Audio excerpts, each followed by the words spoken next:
One of my favorite endgame builds in Zero Dawn is what I like to call the Blaster build. The Tear Blaster is the only weapon in the loadout that actually has Blaster in the name, but we also have the Stormslinger and the Ice Rail, which I think are fair to call blasters too. The Tear Blaster, which you get from the Hunter's Blind side quest after going to the Hunter's Lodge, is excellent for ripping components off machines. True, it's nowhere near as precise as Tear Blast arrows on a sharpshot bow, but it's still pretty easy to aim since the blast itself has a large radius and concentration makes it even easier. Plus, this thing pops off any component in just one hit, even on ultra hard. And the ammo is actually cheaper than Tear Blast arrows, costing just one metal vessel and echo shell. So it's my favorite tear weapon. But we've got the Ice Rail too, and that's basically our sniper rifle. Specifically, the improved version, which gives you access to the ice cannon ammo. You can upgrade all the special Frozen Wilds weapons to their improved versions by completing short errands for Varja up here in Long Notch. Now, yes, the Ice Rail is of course an ice weapon, and you can totally coil it for frost buildup if you want, but that ice cannon ammo has a very high damage stat, and it's also very precise when drawn. So if we coil the Ice Rail for damage, we can get a seriously powerful long-range sniper blaster. I like using the pristine coil for its damage and handling, and then a good handling coil with damage as a secondary stat. You can go for another damage coil if you want, but the ice cannon ammo draws very slowly, so I feel the extra handling to make it draw faster is more practical. And even without any dedicated frost coils, the Ice Rail still does a pretty good job at applying frost buildup with the Ice Thrower ammo, especially if you've already got some buildup started with the ice cannon shots. By the way, I'll link a wiki below for all the special mod locations, and I'll also show you how to farm really good regular mods super fast. But let's finish putting this build together. Along with the Tear Blaster and Ice Rail, we're going to use the improved Stormslinger. Now, the Stormslinger is probably one of the most misunderstood, but also one of the most underrated weapons in the game. It's really strong because it can both dish out a lot of damage and immobilize enemies with the shock state, but it does demand some finesse to use effectively and safely because of the overcharge mechanic, which will zap Aloy pretty good if you just mindlessly blast this thing. Like, you can very easily kill yourself. So to use the Stormslinger effectively, it's all about paying attention to the reticle. See these three brackets at the top of the reticle here? Yeah, that's the no-no zone. While you hold down to fire, these bars appear around the edge of the reticle for each of your shots. And this is key,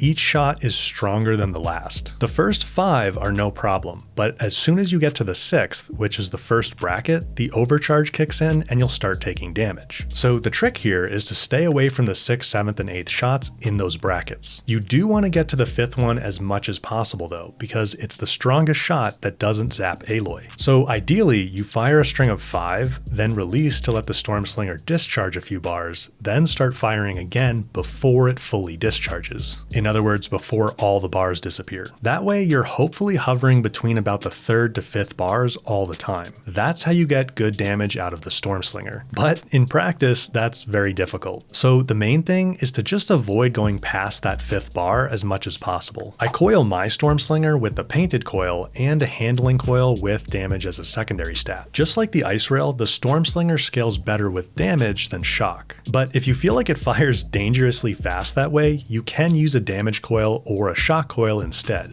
ideally with the opposite as a secondary stat. To round out the loadout, we'll add the Banuk Striker Bow. If you've already got the Striker by trading Blue Gleam in the Frozen Wilds, this is probably one of your favorite weapons too. Coiled properly, it's good for both dealing damage fast with triple-notched hardpoint arrows and burning enemies for crowd control with the fire arrows, or triggering blaze canister explosions. I coil my Striker with the untested coil, a handling coil with fire as a secondary stat, and a damage coil with handling as a secondary. If you feel like that draws a little too slow for you, you can swap the damage coil for another handling one, hopefully with damage as a secondary. For the outfit, my pick is the Banuk Ice Hunter Master from the Frozen Wilds for its base frost resistance and 3 weave slots, which I fill with the insulated, warriors, and heatsink special weaves. These give us resistance resistance across all the common damage types, including some shock resistance to help mitigate damage from any Stormslinger oopsies. Drinking a shock resistance potion helps a lot with that too, by the way. Now, this build is truly an endgame one for a few reasons. First, the Ice Rail and Stormslinger burn through a lot of resources, so you've got to be prepared for that. But also, there's no doubt it's a bit tough to use this build effectively. My guess is most people won't like the Stormslinger much, so if that's you, I'd swap it with a Warbow, either the Banuk Champion or Lodge. Either of those will give you access to elemental damage in a much easier form, and you'll be able to trigger chill water canisters and sparkers for elemental explosions. Swapping the Stormslinger for the Banuk Champion bow is actually the first step in putting together what I would call my bread and butter build, my everyday carry if you will. The Blaster build is good fun, but I admit it's not always practical. So to put together my typical build, we keep the Tear Blaster and Striker Bow,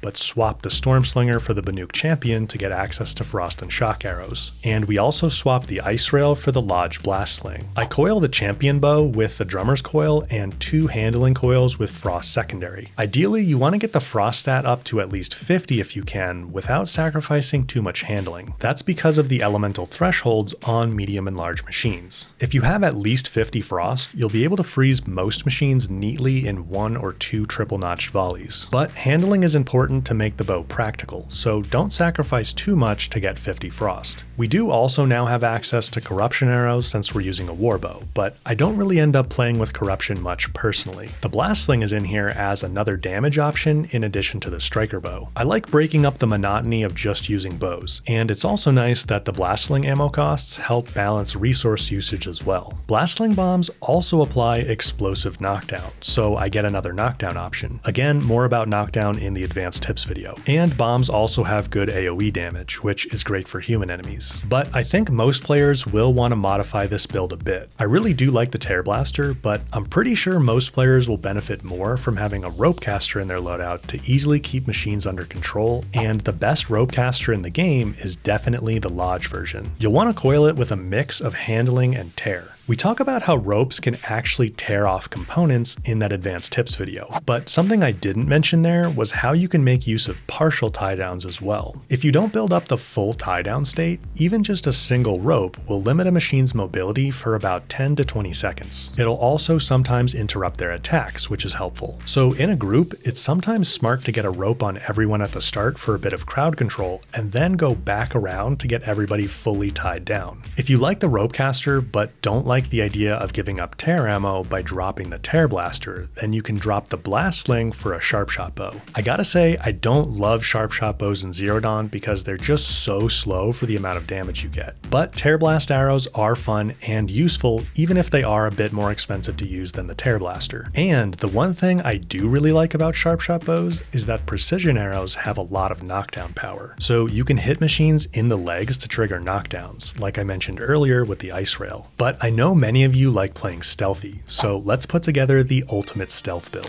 Of course, the outfit's gotta be the Nora Silent Hunter Master, which you can find for sale in the Frozen Wilds. Or if you're not there yet, or don't have the Blue Gleam to buy it yet, you could use the heavy version. By the way, I always link a Map Genie interactive map in my video descriptions for stuff like Blue Gleam. Of course, you can also buy a Blue Gleam map from Banuk merchants too. Anyway, we're gonna weave the outfit to get our stealth stat as high as possible, but only using 2 weaves. You should know that you only need about 10 points on the stealth stat to be as quiet as you possibly can be on foot. Remember, the eye stealth icon indicates whether Aloy is visible to enemies or not, and the sound waves that show up on the sides of the stealth icon indicate how much sound she's making. With just 10 stealth, we can sprint on foot with just a single sound wave, which is as good as you can get sprinting. Pushing the stealth stat higher will make you much less visible though. Unfortunately, we don't have a great indicator for how far away an enemy will detect Aloy, but more stealth will let you get closer before they notice her. So this makes it much easier to sneak around without alerting enemies. You could go for 3 stealth weaves to get as close to max stealth as possible, but I think you're kind of past a point of diminishing returns once you've got 2 solid stealth weaves equipped. So I would recommend giving yourself a bit of melee or ranged resistance, ideally with a weave that gives you both. I think most stealth players are going to be keeping their distance in a lot of situations, which will cause enemies to use a lot of ranged attacks. So I would prioritize ranged over melee. Okay, that's our outfit. For the loadout, we'll keep the striker and champion bows from our previous build, and we'll also keep the rope caster so we can tie down machines super easily. Our fourth weapon is the shadow tripcaster to get access to some cheeky blast wires. The tripcaster is best coiled for damage, and if you can find them, damage coils that have handling secondary.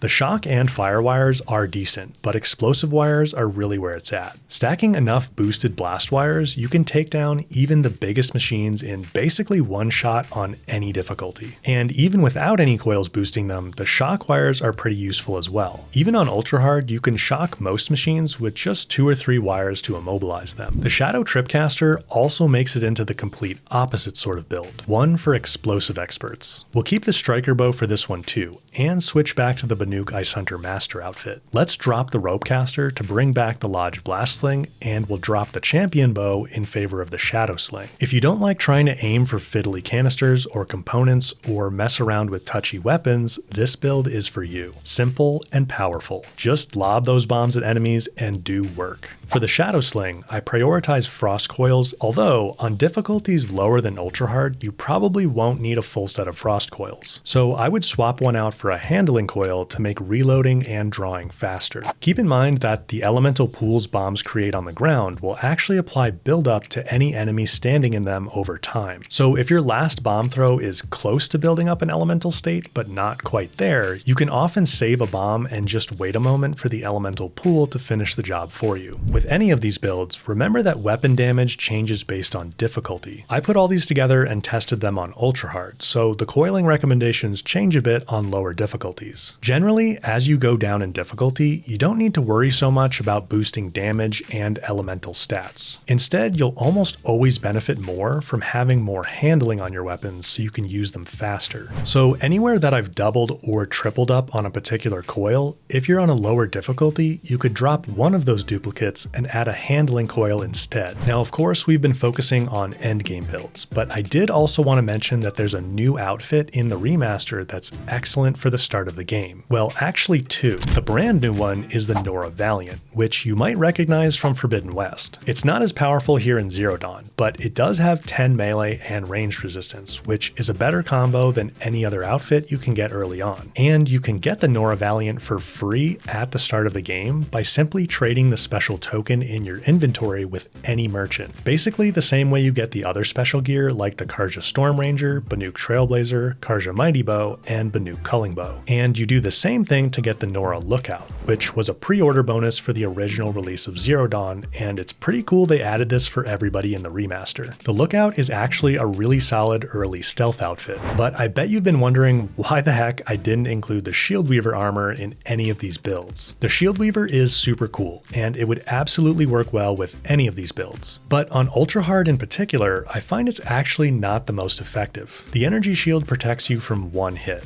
but with how aggressive groups of enemies are on ultra hard, you often end up getting attacked while the shield is down. And at that point, you're actually much more vulnerable than other outfits because the Shield Weaver doesn't have any other resistance stats and no weave slots to add any. But if you like how the Shield Weaver looks, you can actually wear it while using the stats of another outfit. In fact, you can do that with any outfit now. In the most recent patch for the remaster, Nixies and Gorilla added the Apply Look feature just like Forbidden West. So now we can equip one outfit for its stats and weave slots, but use the look of any other, which is super cool. Another outfit you could easily use in these builds is the Karja Blazon Master, which you need to buy with Blue Gleam in the Frozen Wilds. From a stats standpoint, it's basically the same as the Banuk Ice Hunter Master, just with a fire resistance stat instead of a frost one. I like weaving the Blazon Master with the Survivors, Reinforced, and Insulated weaves to get a similar well-rounded set of damage resistance stats. I also want to make sure you know about the Banuk Werak Runner and Chieftain. Both of these come from the Frozen Wilds, and they'll passively heal you. The description on the runner is a bit misleading though. It says it heals slow, but the healing rate for both these outfits is the same. The difference is that there's a 20-second delay after taking damage before the runner starts to heal you, whereas with the Chieftain, the delay is only 10 seconds. Either one of these is great to pop on outside of combat to heal up and conserve your medicinal plants. You may have also heard of Adept gear. Adept items are better versions of existing weapons and outfits that get an additional coil or weave slot, and you can only get them in New Game Plus. Gear items with 2 slots get 3, and gear with 3 get 4. You can imagine how this allows for more flexibility in how you mod your gear, and of course also makes those Adept versions of weapons much more powerful than the normal ones. In fact, it's possible to go too far and push the stats past the point where you actually get any benefit. Before you have that happy problem though, you're going to want to find some really good coils. And believe me, I know the coil grind is real. Lucky for you, I already have this video right here on some great ways to get top tier coils and weaves super fast and super easily. And I'll link that advanced tips video in the pinned comment below if you'd rather check that out. Thanks for watching, and I'll see you in just a second.